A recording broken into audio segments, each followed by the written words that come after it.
Hello and welcome everyone to the Tower Project. Today, on Field Friday, I've got an incredible field battle for you, sent in by none other than Portugal here, How Do You Do? And it is a 3v3 field battle. Now, on this side of the field, which I am labeling the Papal and Rebel Protestant Alliance, we have on the far left side of the flank the Papal States, commanded by Wafflez, frontline Papist crossbowmen, Knights Templar, Knights Hospitaller making up the cavalry force, Papal Guard to support the cavalry, dismounted feudal knights in the center. Here in the center of the Rebel Alliance faction is Portugal, frontline Papist crossbowmen, cavalry made up of conquistadors and a few Knights of Santiago. Conquistadors dismounted, making up the majority of the infantry force, a few dismounted feudal knights, and a few Portuguese knights on the flanks to support the cavalry. And all the way on the far right flank, we have the Protestant Rebellion. This is the Rebels army, commanded by Mt.Miltia Wylan. And if you didn't know, the Rebels faction is available to play in multiplayer on Vanilla Medieval 2. It has been unlocked by Wafflez. I played a couple battles with them. It's been out for several months that you've been able to play as the Rebels. So the Rebels are unlocked for multiplayer. And if you want to play them, you can talk to Wafflez when you see him in the lobby there of Medieval 2. So, what does the Rebel army contain? Well, the majority of it, at least of the missile army, is made up of these Hussites. Now, if you don't know who the Hussites are, they are the religious followers of John Hus, or Jan Hus, who was one of the pre-Reformation Protestants. He lived in the Kingdom of Bohemia, and he was burned at the stake for his non-Catholic, Protestant, evangelical, whatever you want to call them, beliefs. So he was one of the pre-Reformation martyrs, and so the Hussites are those who followed his teachings. He was also a dean at, trying to remember what university it was, but he was quite a scholar himself, so it was a pretty big deal when he decided to go against the Catholic Church. So the Hussites making up the front line, Polish Knights joining in, which is historically accurate, because a lot of the Hussites ended up living in Poland, Lithuania. And some Catholics have decided they no longer have any issues with the Protestants. So religious fanatics and dismounted unhorsed Catholic knights have decided they don't really like the Pope much anymore. They don't really like the whole worshiping of statues. And they've decided to convert to Protestantism and fight alongside the Rebel Alliance. Now on this side of the field, Venice, commanded by the DrunkNorwegian, huge infantry blob coming in here with the Crotcho standard, Knights Hospitaller making up the majority of his cavalry, the Holy Roman Empire Teutonic Knights rushing over, commanded by Proteus, coming over to overwhelm the Papal flank here. I'm got to do this quickly. Feudal Knights, Imperial Knights, more cavalry coming in, Papist crossbow line, and the Byzantine Empire with Armed Chef Jimmy now all triple teaming the Papal States. Look, the battle has commenced on this side. Huge infantry pocket coming in. Beautiful charge by Wafflez. And all three armies are coming in to try to overwhelm the Pope's flank here. Imperial cavalry coming alongside. Quite the battle of faiths. We have the Pope himself. We've got Portugal, one of the most Catholic nations, alongside Spain. That's why, in historical literature, the Spanish king was always referred to as, your most Catholic Majesty Ferdinand, or whatever, because Spain and Portugal were always the most Catholic kingdoms, besides France. I believe France would also be in there, but Spain was always the most Catholic in medieval Europe. And then we also have the Orthodox Christians with the Byzantine Empire. So we have Catholics, we have Orthodox, and we do have Protestants with the Hussite crossbowmen. But the Rebel army way over on the other side of the field, missing out on all the action out here. And look, the Papal line is buckling, and the melee is devolving into this huge mosh pit. Heroic stand by the Portuguese conquistadors trying to hold off all of these Imperial Knights coming through. Teutonic Knights, Imperial Knights, all fighting, trying to overlap the Pope's flank, get behind, and cause a mass rout. The Byzantine light cavalry coming through. Beautiful play by Chef Jimmy with the light cavalry, and he actually manages to rout the Papal Guard. The Papal Guard are routing. Do you know how much morale Papal Guard has? It is insane. And yet they are routing to the scary Allen light cavalry. The Orthodox Christians sending the Catholics running with their scary light horsemen. And more great play using the Variatori to hold down the Protestant army, to keep them back over here, keep them from joining the main fight. But the Polish knights need to get over there and support their allies, because the Papal States line is completely buckled at this point. I mean, Wafflez here trying to do everything he can with those cavalry to hold back the tide, but there is so much infantry attacking the flank here, and look at how this is dissolved. There's crossbowmen fighting cavalry, all different types of faction banners, a Caracho standard that is apparently moving on its own. Oh no, it does have a couple guys here pushing it. But for a moment there, it looked like it had decided to move on its own. And look at all this cavalry, more cavalry coming around the flank. So you have the Venetian cavalry, you have the Imperial cavalry, you have the Portuguese cavalry, and now you have the Byzantine cavalry. Huge cavalry fight. Now it's turned into a flank battle here. So you have one flank attacking to the south here, and then you have one flank attacking to the east here. Look at how this battle is dissolving. It's being fought on all sides. It does not get more chaotic than this. It does not get more entertaining than this. Just look at this bird's eye view of how devolved. There's no battle lines here. There's no organization. Everything is devolved into a huge mosh pit. Polish knights backing up. The Portuguese conquistadors fighting against the Latin con. Let's just do a quick swoop down of the line here. Get you some cinematic shots. And just look at all the bodies piled up over the field already. And we are not even through this battle yet.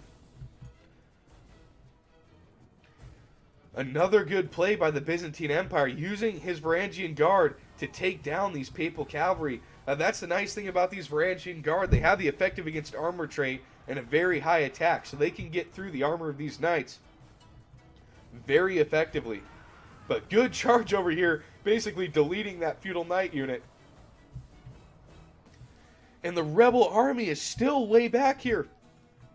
The Protestants apparently not super eager to die for their Catholic allies. They're kind of hanging back. And there goes the Portuguese general to the axe of the Varangian Guard. Unless we defeat our foes quickly, his fate is in the hands of the enemy.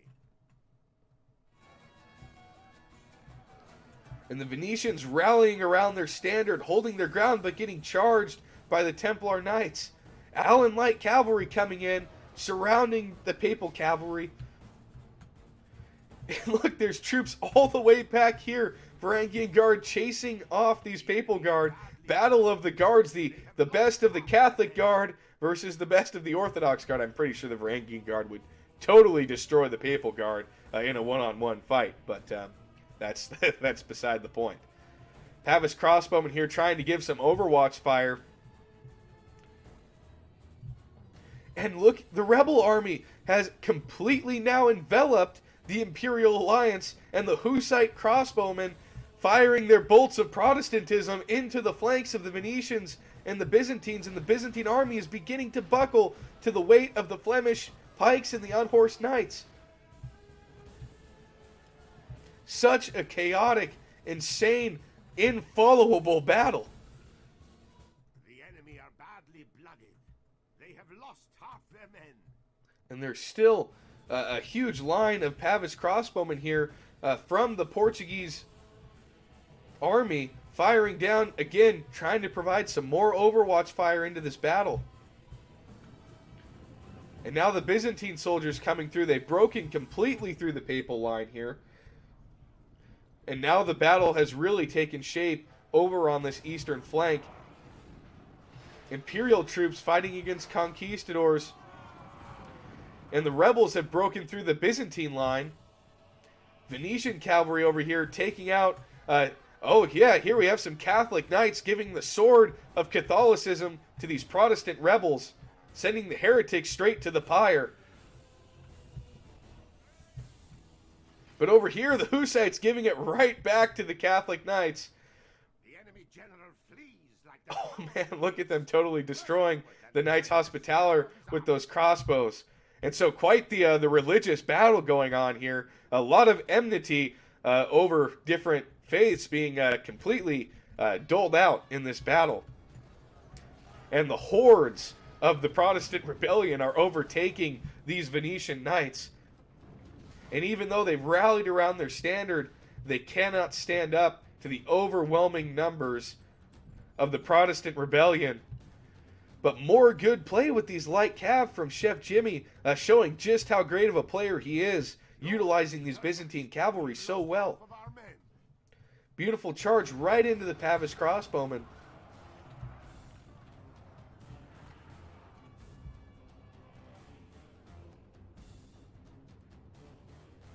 And this battle is beginning to wrap up here. The battle is in our favor. Our allies' general lies dead. And John Hus falls on the field of battle. The Protestant leader has fallen to the sword of the Orthodox Variatori. But now the Byzantine general falls, and the Orthodox commander is killed by the polearm of the Catholic dismounted Portuguese knights. And it is a duel of faiths that is being taken out on this battlefield.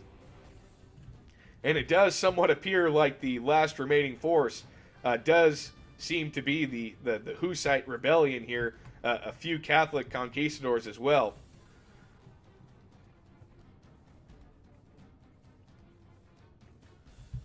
This may be one of the last units over here, the Imperial Zweihander. Oh, but the Venetian general over here trying to get a couple more of those Protestant crossbowmen killed before the battle is over. Let's follow the Venetian general. Another charge coming in onto the crossbowmen, giving it to the rebel crossbows. And he is just going to rinse and repeat with those cycle charges, which is exactly what he should be doing. Although at this point, I don't know that he has much of a chance to clean up everything that is left here. And so now the Polish knights have come to defend their Protestant allies, and they are cutting down the Venetian general's bodyguard. And the Hussites charge the Venetian knights. And the Polish knights coming from the flank to surround. And here's the Venetian general himself, and he dies. He dies to the Protestant sword of a crossbowman there, of a Hussite sword. Fighting for religious liberty in Bohemia. And they have taken out the Venetian commander. And this battle is well on its way to a conclusion here. And there it is. We are victorious. The last of the Imperial Alliance has fallen. And the Portuguese, Papal, and Protestant Rebellion Alliance has claimed the day. Apparently the Pope didn't have much of a problem fighting with the Protestants, and they were able to take out the Orthodox and the Holy Roman Empire and the Byzantines. So an incredible field battle. Just look at all the bodies that have littered the field here. Very disorganized, very good cavalry play, very good tactics. I really hope you guys enjoyed this field battle. Please stay tuned, like, subscribe, let me know what kind of Medieval 2 content you guys want to see in the comment section. And don't forget, tomorrow, Saturday morning, it's Saturday Siege tomorrow morning. And we are going to show one of the most epic sieges that is ever going to take place here on the Tower Project. So don't miss it. I'm going to have it uploaded first thing Saturday morning. So when you get up after you slept in a little bit, make sure you tune into that siege. It'll be worth your time, I promise you. But until tomorrow morning, I'll see you guys on the Tower Project.